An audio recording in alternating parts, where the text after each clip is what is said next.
there has been some controversial comments some people have made, not really kind of asserting that things are not quite up to snuff. And we don't quite know whether we will have the best in terms of vaccine preparations. So Britain's drug this is how it's answered. Britain's drug regulator is seen as a bellwether agency, and its decisions have often have influence abroad. In the case of the Pfizer vaccine, the agency has said it did not cut any corners and undertook some of the same laborious process of vetting the quality, efficacy, and manufacturing protocols of the vaccine. So, Dr. Anthony Fauci, the United States' top infectious disease expert, said last week that Britain has not reviewed the vaccine as carefully as the United States has, but he walked those comments back, really trying to instill people's confidence, especially in England, with this vaccine that is going to be pretty important to make sure that they are all lining up to take it. And the confidence there is definitely high. Like, they didn't have, like we had, all these people protesting about masks and all that. They were much more receptive to the COVID rules, probably because there was not a whole swath, like the Conservative Party wasn't out there being like, hey, this is a hoax. So, yeah. He says, Fauci says, though, to clarify, I have a great deal of confidence in what the UK does, both scientifically and from a regulatory standpoint. So, yeah, when can I return to normal life after being vaccinated? That is a huge, huge thing. Life will only return to normal when society as a whole gains enough protection against coronavirus. Once countries authorize a vaccine, they'll be able to vaccinate only a small percentage of their citizens in the first couple of months. Once enough people get vaccinated, it'll become very difficult for the virus to find vulnerable people to infect. Life may start approaching something like normal by the fall of 2021. So that is really quite something there. Because it is like, it needs to get through a lot of people. The first couple of months are going to be incredibly hard. And especially, though, I do think you probably see something like the summer looking more increasingly normal because, of course, the temperatures will be better. People will be able to go outside, and more people will be getting the vaccine. And hopefully there may be multiple vaccines, so that could speed up the process. If I've been vaccinated, do I still need to wear a mask? Yes, but not forever. That's the answer here from the New York Times. The two vaccines that will potentially get authorized this month protect people from getting sick with COVID-19, but the clinical trials that delivered these results were not designed to determine whether vaccinated people could still spread the virus without developing any symptoms. So they could be still asymptomatic carriers, but still have some of those symptoms.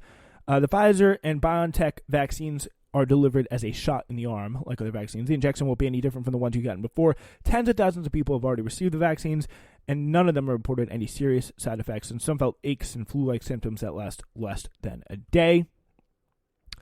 There is no evidence that the vaccine affects fertility or anything like that, so that shouldn't be any kind of cause for concern.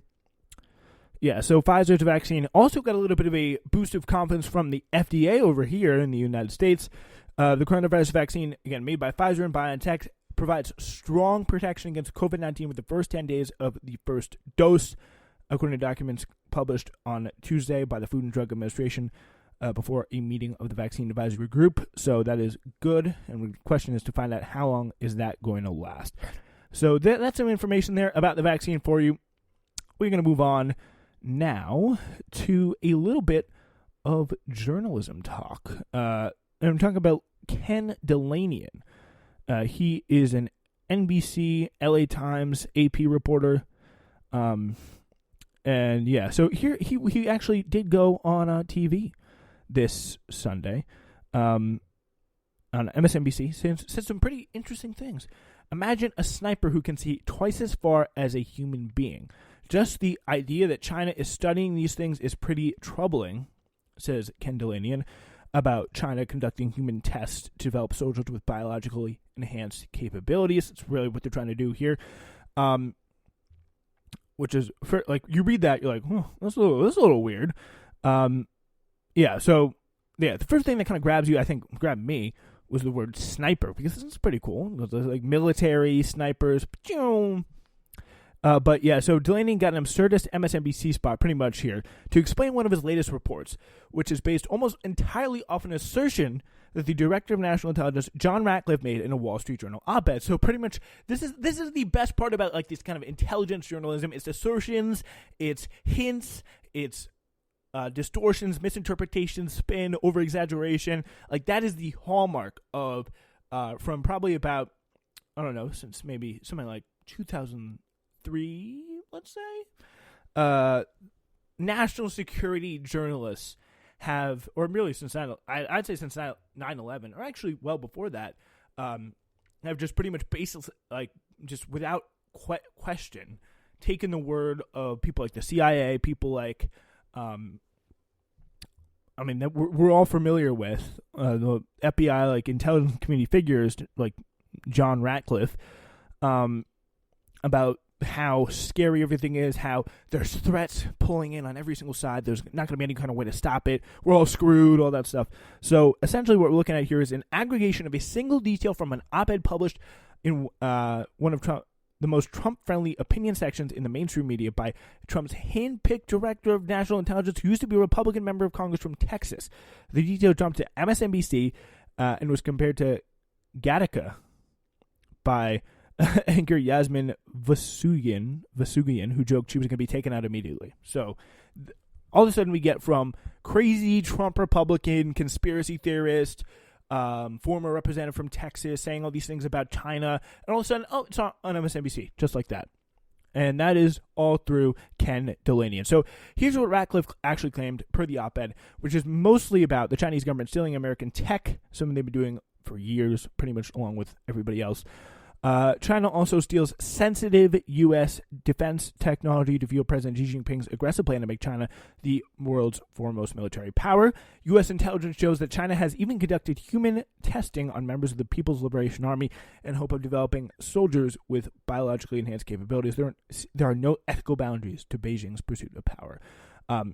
Yeah, again, so literally, as you can hear, one line in the piece, one sentence in the piece, which is pretty much an extensively tired refrain about China stealing U.S. technology, Russia coming, oh, it's so scary. As a veteran China correspondent, James Palmer, pointed out, there are a couple of possible implications about this claim, which again is being made with a guy who is a big incentive to drum up fear, to stoke tension with China, and just stoke tension abroad, because this is what these people do best. They love it.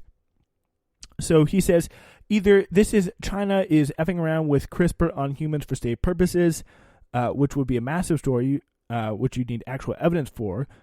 Not if you're a DNI director. That doesn't matter. Evidence does not matter when you're in the national security state, or if you're a national security state journalist.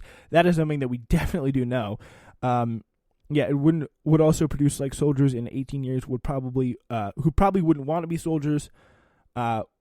Or its routine attempts to enhance soldiers' combat capacities like the U.S. does, like night vision goggles, better communications, etc., and maybe dressed up in some language about cyborgs. So it's either just like kind of genetic technology, which would be a much bigger deal, or just like cool tech. That's pretty much really what's going on here.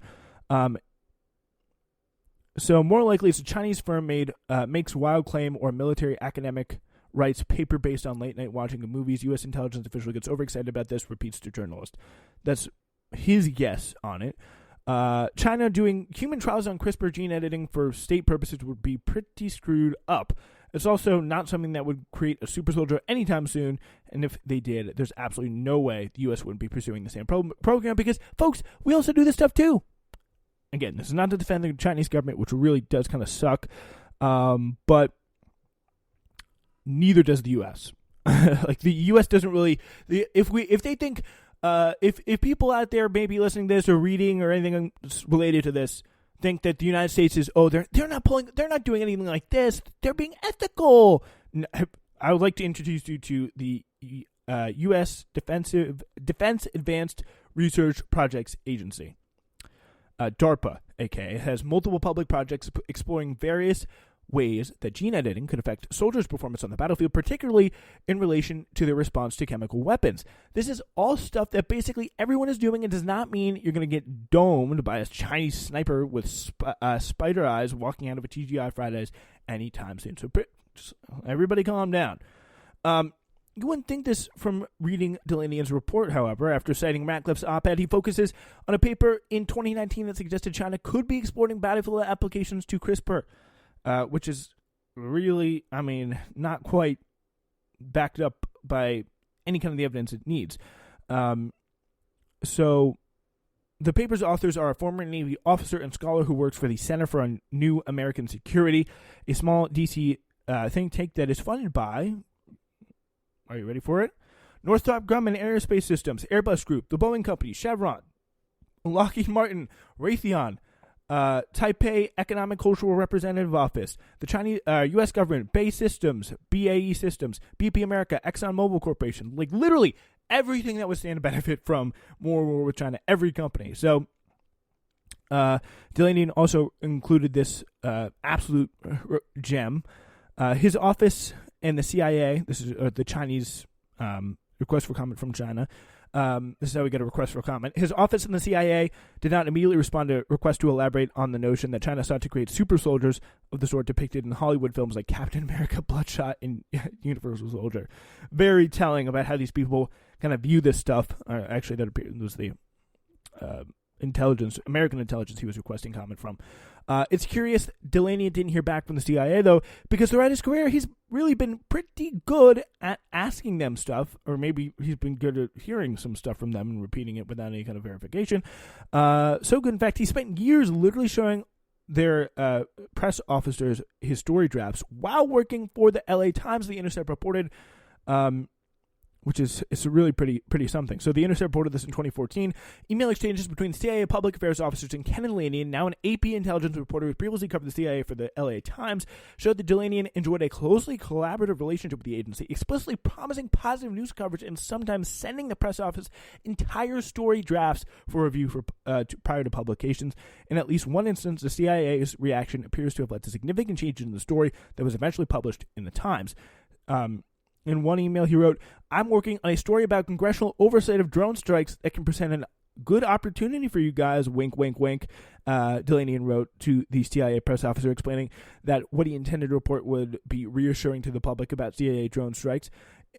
So, yeah, like this is the kind of stuff that happens all throughout intelligence reporting all the time, and it is just really not great. Speaking of something that's really not great, this. Very, very weird. David Sedaris, he's always been kind of a guy who has, I'd say, rubbed me the wrong way. He's just a little bit unpleasant, you know? Not rub me the wrong way, but like he's been on NPR a lot. He's been one of those guys who's just like, seems very, I don't know how to describe it, but he was on CBS this morning and he had this incredible idea. As contributor David Sedaris. During this difficult time when so many Americans are looking for work, I'd like to introduce an idea for something I'm calling the citizen's dismissal. It's like a citizen's arrest, but instead of detaining someone, you get to fire them. Take this lifeguard at a YMCA I went to. I bought a guest pass so that I could swim laps. And 10 minutes after I'd started, the young woman blew her whistle, calling, "You all have to leave now." "How come?" I asked. "I have to go to my parents' house," she said. I thought I hadn't heard her correctly. "I'm going there to do some laundry," she told me, "and then I'm going home." "Oh, you're going home all right," I wanted to say, "because you are fired." I'd have liked to do the same to a salesperson who worked at a store where my sister and I bought a number of very expensive cups and saucers. The woman rang them up, and after I paid, she stood there blinking. "I'm afraid I haven't got anything to put them in," she said, "no bubble wrap or bags." "So we should what, just carry the cups and saucers in our hands?" my sister asked. Yes. "Well, they're yours," the woman said. "You bought them." "Do you have a purse?" I wanted to ask. "If so, you need to get it and go home. My sister and I are firing you." I'm not suggesting that we go crazy with this. We all have our off days. Certain people, though, could easily be replaced by go-getters who'd say, I've got an idea. Let's wrap your pottery in my socks and underwear. Or you could use your own if you have a thing against germs. Honestly, like, again, a lot of people kind of got mad at this, but I really hope, because if this is not like a complete like satirization of just